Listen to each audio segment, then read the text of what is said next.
Assalamualaikum warahmatullahi wabarakatuh. Saya Dr. Ramadian, Kepala Dinas Kesehatan Kabupaten Damastraya, selaku juru bicara penanganan COVID-19 pada hari ini bersama dengan Dr. Andani Eka Putra MSc. Beliaulah yang selama ini memeriksa hasil swab kita, hasil swab orang-orang yang terduga untuk ke arah COVID-19. Mungkin Bapak Andani Eka Putra akan sedikit menyampaikan mengenai virus ini kepada Bapak sekalian untuk mengedukasi kita. Silakan Pak Dokter. Terima kasih Pak Kadis. Assalamualaikum warahmatullahi wabarakatuh. Mungkin sedikit yang saya sampaikan bahwa virus ini hidup di tenggorokan kita. Jadi hidup di tenggorokan kita, tidak terlalu banyak masuk ke dalam darah, tapi bisa masuk ke saluran cerna kita. Nah, untuk itu bahan pemeriksaannya kita gunakan dari usapan tenggorokan. Jadi kita masukkan alat ya melalui hidung atau melalui mulut, sehingga virusnya bisa kita deteksi. Hasil pemeriksaan tadi, bahan pemeriksaan tadi kita bawa ke laboratorium untuk selanjutnya kita periksa. Kita usahakan dalam 24 jam, paling lama 48 jam, hasilnya sudah bisa kita berikan kepada rumah sakit atau dinas kesehatan.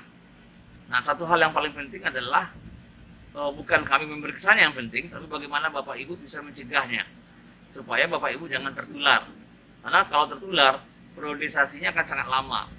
Butuh waktu minimal 14 hari, maksimal sampai 45 hari baru dikatakan sembuh. Oleh sebab itu, yang perlu kita lakukan itu adalah bagaimana kita mencegahnya. Cara pencegahan yang paling baik adalah pertama tentu menjaga jarak. Ya, menjaga jarak, menghindari kerumunan-kerumunan orang, kemudian menggunakan masker, itu yang paling salah satu hal yang penting. Kalau tidak ada masker yang khusus, mungkin kita bisa pakai kain untuk masker kita, tidak ada masalah, atau bikin sendiri, tidak ada masalah. Kemudian kita juga cuci tangan selalu. Jadi saya sangat anjurkan selalu cuci tangan. Berwudu juga bagian dari proses cuci tangan. Jadi tidak ada permasalahan kalau kita berwudu. Misalnya sholat lima waktu, kemudian sholat duha dan sebagainya, itu juga bisa kita lakukan. Di samping itu kita harus selalu menjaga jangan sampai tangan kita mengenai mulut kita, mengenai hidung kita, mengenai mata kita pada saat tidak bersih, pada saat risiko terkontaminasi. Untuk di rumah, yang paling penting itu adalah bagaimana kita menjaga kebersihan rumah, bagaimana kita selalu melap dengan desinfektan, handle pintu, ya, dinding, kemudian meja yang bisa kita gunakan, itu yang paling penting. Terakhir, yang saya sarankan juga adalah pada masyarakat supaya rutin untuk menjaga pola hidup sehat, istirahat yang cukup, ya, makan yang teratur, bergizi, tidak perlu mahal. Misalnya ada ikannya cukup, ya, tidak perlu mahal.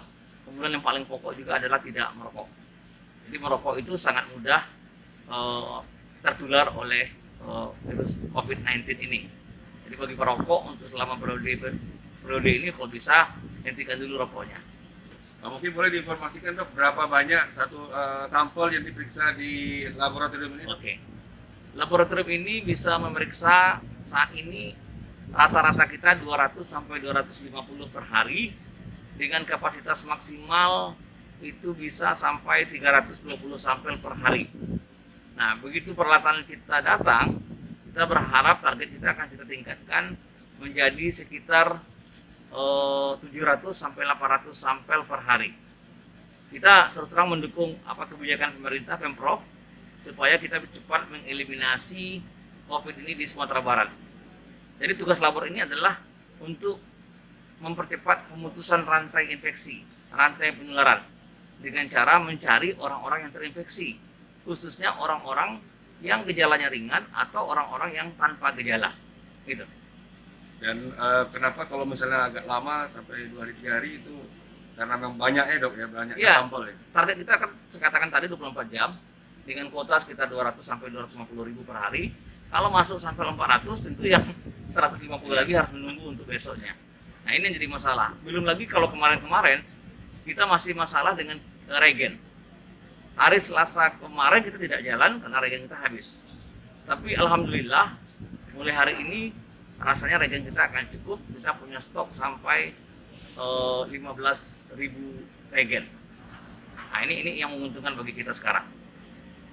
Baik, jadi Bapak Ibu sekalian, Sumatera Barat bisa memeriksa PCR sendiri, sedangkan provinsi tetangga kita itu masih mengirim ke Jakarta. Jadi ini beliaulah yang menginisiasi untuk bagaimana pemeriksaan swab ini bisa dilakukan di Sumatera Barat. Demikian Bapak Ibu, kami dari Padang bersama Dr. Adi Eka Putra di depan Laboratorium Diagnostik dan Terpadu Penyakit Infeksi. Wassalamualaikum warahmatullahi wabarakatuh.